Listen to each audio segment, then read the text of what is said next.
श्री महालक्ष्मी मात्यम गुरुवारची कहाणी. ओम श्री महालक्ष्मी नमः. श्री लक्ष्मीच्या कृपेने आपल्याला लाभावी, तिने आपल्या घरी सतत वास करावा, आपला संसार सुखसमाधानाने चालावा म्हणून अनेक भाविक श्री लक्ष्मी देवीची व्रत करतात. त्यांना उत्तम फळ मिळते. व्रताची सुरुवात मार्गशीर्ष महिन्यातील पहिल्या गुरुवारी करून शेवटच्या गुरुवारी गुरुवारी उद्यापन करावे असे सांगितले आहे. जर मार्गशीर्ष मासी जमले नाही तर कोणत्याही महिन्यातील पहिल्या गुरुवारी करून व्रत सुरू करावे व शेवटच्या गुरुवारी सांगता करावी. काही भाविक दर महिन्यास सुरू करून दर महिना व्रत करण्याचे ठरवून सतत 1 वर्ष हे व्रत चालू ठेवतात. या श्रीलक्ष्मी व्रताचे नियम, पूजाविधी व कहाणी व आरती इत्यादी दिली आहे. त्याप्रमाणे सर्व विधी करावा. श्रीलक्ष्मीच्या कृपेने सर्वांचे मनोरथ पूर्ण होतात, ही श्रद्धा ठेवावी. व्रताचे नियम. व्रत करणाऱ्याने गुरुवारी सकाळी लवकर उठावे, स्नान करावे व निर्मळ अंतकरणाने पूजाविधी करावा. दिवसभर उपवास करावा. रात्री भोजन करावे. या दिवशी काही आकस्मिक अडचण असेल तर दुसऱ्या कोणाकडूनही पूजा आरती करून घ्यावी. आपण उपवास करावा. एकादशी व शिवरात्री अन्य उपवासाच्या दिवशी गुरुवारी फक्त पूजा आरती करावी, कहाणी वाचावी किंवा ऐकावी. व्रत, पूजा व कहाणी ऐकण्यास शेजारी पाजारी बोलावे. सायंकाळी गायीची पूजा करावी, गोग्रास घ्यावा. उद्यापनाच्या दिवशी नेहमीप्रमाणे पूजा आरती व कहाणी वाचावे. झाल्यानंतर 7 सुवासिनींना अथवा 7 कुमारिकांना हळदी कुंकू देऊन 1 फळ आणि या व्रताची 1 प्रत घ्यावी. शक्य असल्यास ब्राह्मणाला गुरुवारी संध्याकाळी पूजा आरती झाल्यावर सर्वांना प्रसाद द्यावा. कोणत्याही महिन्याच्या पहिल्या गुरुवारपासून या व्रतास सुरुवात करून ते अखंड वर्षभर पाळून शेवटी उपवास करावे. यश समीपच आहे. पूजेची मांडणी. घरातील पूजेची जागा स्वच्छ करून तेथे पाट किंवा चौरंग ठेवावा. त्यावर कोरे कापड अंथरून त्यावर गव्हाची किंवा तांदळाची रास घालावी. त्यावर कलश ठेवावा. त्यात दुर्वा, पैसा, सुपारी घालावी. कलशावर विड्याचे 5 पाने, आंब्याची ढाळे ठेवून वर नारळ ठेवावा. पाट किंवा चौरंग श्री लक्ष्मी देवीचा फोटो ठेवावा. लक्ष्मीची मूर्ती असेल तर फोटो न ठेवता मूर्ती ठेवावी. त्यासमोर विडा, खोबरे, खारीक, बदाम, इतर फळे, खडीसाखर ठेवून गूळ ठेवावा. शेजारी गणपती म्हणून सुपारी मांडावी. पूजेची मांडणी पूर्ण झाल्यावर यथासांग पूजा करावी. पूजा संपल्यावर आरती करावी व सर्वांना प्रसाद द्यावा. रात्री श्री लक्ष्मी मिष्टानाचा नैवेद्य दाखवावा. नंतर भोजन करावे. शुक्रवारी सकाळी लवकर उठून पूजा विसर्जन करावी. कलशातील पाणी तुळशीला ओतावे. तुळशीला हळदी कुंकू वाहून नमस्कार करावा. श्री लक्ष्मी देवीने पद्मपुराण सांगितले आहे, जो माझे व्रत नियमाने करील तो सदैव सुखी राहील. वचनावर विश्वास ठेवावा. श्री महालक्ष्मी देवीची कहाणी. श्री गणेशाय नमः. श्री दक्षिणदेव नमः. त्याने घ्यावी श्री लक्ष्मी देवीची कहाणी. दुपारी गतीतील स्वदेशाची मोहीम 8 पाट नगर होतं. तेथे एक राजा राहत होता. राजाचं नाव होतं भद्रशिवा. तो शूर होता, दयाळू होता, प्रजादक्ष होता. देवा ब्राह्मणांना, साधू संतांना सुखीत होता. राजाच्या राणीचं नाव होतं सुचंद्रिका. ती रूपाने सुंदर होती पण स्वभावाने गर्विष्ठ होती. राजाच्या राणीचं नाव होतं सुचंद्रिका. ती रूपाने सुंदर होती पण स्वभावाने गर्विष्ठ होती. मागच्या जन्मी ती होती एका वेश्याची बायको. नवऱ्याचं तिचं भांडणं होईल. घरी वैतागली गेली ती निघून रानात.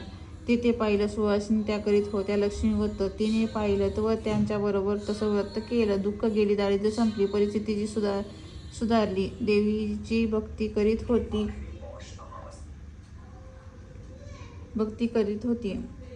पुढे गेली ती मरून. पुढचा जन्म तिचाच आला. पुढे भाग्य उजळले. भद्रशिवा राजाचे लग्न झालं. ऐश्वर हाती आलं आणि गर्वानं फुगली. गरिबांना विसरली. तोऱ्या तटांना बोलू लागली. दासदासीवर खेकसू लागली. एकदा काय झालं, देवीच्या मनी आलं राणीला भेटावं, मागची आठवण करून घ्यावी, ती ओळखते का पाहावं. राणी राजवाड्यात मजेत राहत होती. राजा तिचं कौतुक करी. त्या दोघांना 7 मुले, 1 मुलगी. मुलीचं नाव होतं शांबला. एके दिवशी अचानक देवीनं म्हातारीचं सोंग घेतलं. फाटकं वस्त्र लिहिली. हाती काठी घेतली. हाताला हळूहळू पावलं टाकीत आली. राणीला भेटायला वाड्याशी आली आणि आरोळी दिली. आहे का कोणी घरी? घालील का कोणी घास? दासी आली बाहेर. म्हातारी दिसली समोर. तिनं विचारलं, कोण ग तू? कुठून आलीस? काम काय काढलं? तुझं नाव काय? गाव काय? हवं आहे तुला? काय हवं आहे तुला? तुला म्हातारी सांगू लागली हळू आवाजात. तशाच खोकलाही येईल मधून. म्हातारी म्हणाली, माझं नाव कमलाबाई, द्वारकेहून आले येथे राणीला भेटायचा. कोठे आहे या राजाची राणी? दासी म्हणाली, राणीसाहेब आहेत महालात, मैत्रिणीशी गप्पा मारतायत. त्यांना सांगितलं तर मलाच रागवतील. तुला कशा भेटणार त्या? तुझा अवतार पाहूनच तुझ्यावर खेकसतील, ऊन धुवून बोलतील, मैत्रिणीही तुला हसतील. तू येथे बस आडोशाला, थोडा वेळ मैत्रिणी गेल्या की सांगते त्यांना. म्हातारीला राग आला होता. तीही संतापली. तुझी राणी पैशावर बाळली, माणुसकी विसरली. मागच्या जन्मी होती ती दारिद्र्य, आज झाली राणी. पण ती माझ्यामुळेच. मीच तिला देवीचं व्रत सांगितलं. तिनं आता देवीच्या कृपेने राणी झाली, पण राणीपदावर बसली. पण देवीची आठवण नाही तिला. तिला आता संपत्तीचा गर्व झालाय. डोळ्यावर पैशाची धुंदी आली. गोरगरिबांना कशाला विचारेल ती? थोड्या मोठ्यांना मुली मैत्रिणी झाल्या. म्हातारी गरीब भिकारीन तिला कोण विचारते? ही राणी लक्ष्मीवत विसरून गेली. घेतला वसा टाकून दिला. उतली मातली, पण याचं फळ तिला भोगावंच लागेल. नंतरच डोळे उघडतील. जाते मी परत. दासी म्हातारीला पाणी दिलं आणि हात जोडला. मलाही सांगाल ते व्रत मी करीत ते नेमाने. उतणार नाही, मातणार नाही, घेतला वसा सोडणार नाही, दिलेला शब्द विसरणार नाही, मोडणार नाही. म्हातारीने त्या दासीला व्रताचा वसा सांगितला. ती उठली व काठी टेकीत तिथून निघणार तोच माडीवरून एक मुलगी लगबगीने खाली आली आणि ती होती राणीची मुलगी शांबळा. ती आली नी कळकळून म्हणाली, आजी रागवू नका, माझी आई चुकली, तिच्यासाठी मला क्षमा करा, मला ध्येय द्या. आईला दिलेला शाप मागे घ्या, मी तुमच्या पाया पडते, मुलीवर दया करा. म्हातारीला आली मुलीची दया. मुलीची होती कोमल काया. ती क्षणभर मुलीकडे डोळे भरून पाहत होती. तिला मुलीच्या लक्ष्मीवताचा वसा सांगितला व ती मुलीचा निरोप घेऊन निघणार तोच राणी तरा आली माडीवरून. दाराशी येते तर दिसली तिला म्हातारी. राणी कराडली, कोण ग थेरडे, इथे कशाला आलीस? जा येथून, उठ लवकर, नाहीतर तुला ढकलून द्यायला सांगते. तुला लाज नाही वाटत? तुला येथे यायचे दुसरं घर नाही तुला? म्हातारीचे डोळे घर फिरले, कपाळ आट्या उमटल्या. ती तडकन निघून गेली परत. पुढं दासीनं लक्ष्मीव्रत केलं तसं स्थिती उत्तम सुधारली. ती गेली दासी पण सोडून व पुढे सुखा समाधाने संसार सुरू होता. तिचा पुढे मार्गशीर्ष महिना आला. पहिल्याच गुरुवारी शांबल्याने लक्ष्मीव्रत केलं. सगळे नियम धर्म पाळून 4ही गुरुवार तिने व्रत केले. शेवटच्या गुरुवारी थाटाने उद्यापन केलं. सिद्धेश्वर राजाच्या मालाधरा नावाशी राजपुत्राशी शांबल्याचा विवाह झाला. तिला राजवैभव मिळाले. लक्ष्मीव्रताच्या प्रभावाने तिचा संसार सुखासमाधानाने चालू लागला. पण भद्रशवा व सुचंद्रिका या राणी यांना हळूहळू वाईट दिवस दिसायला लागले. शत्रूचं भद्रशवाचं राज्य वाढलं. सुचंद्रिका राणी होती ती स्थिती बदलली. भद्रशवाला फार वाईट वाटे. राणीला रडू कोसळे, पण करणार काय? एक दिवस चिंतेचा उगत होता तसाच मावळत होता. रानावनात हिंडून कष्टाचे दिवस ते काढीत होती. भद्रशवाला वाटलं मुलीकडे जावं, तिला पाहावं. तो एकदा तिच्या घरी निघाला. चालून दमला होता. नदी तीरावर विसाव्यासाठी थांबला होता. राणीची दासी नदी तीरावर येत होती. तिने भद्रशवाला पाहिलं, ओळखलं. परत लगबगीने घरी गेली. राजाला बातमी सांगितली.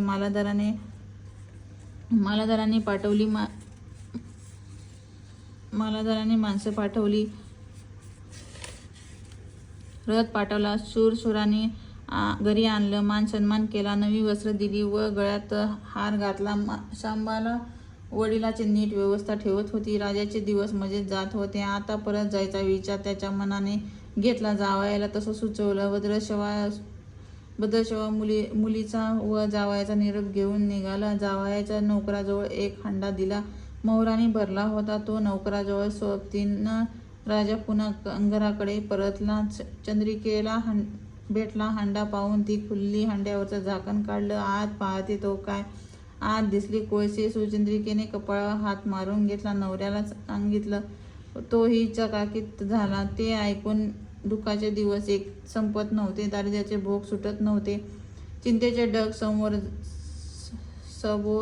सभोवावर जात दिसत होते. काळजीचा वणवा भटकत होता. सुचंद्रिकेला एक एक दिवस अडचणीचा वाटत होता. तिच्याही मनाने घेतलं एकदा मुलीला भेटावं, डोळे भरून पाहून यावं. आपल्या मुली नशिबाचे भोग आपणच सोसायला हवे, दुसरं करणार काय. एका गुरुवारी ती घरून निघाली. मुलीच्या गावाच्या नदी तीरावर बसली होती. अगदी दमून गेली होती.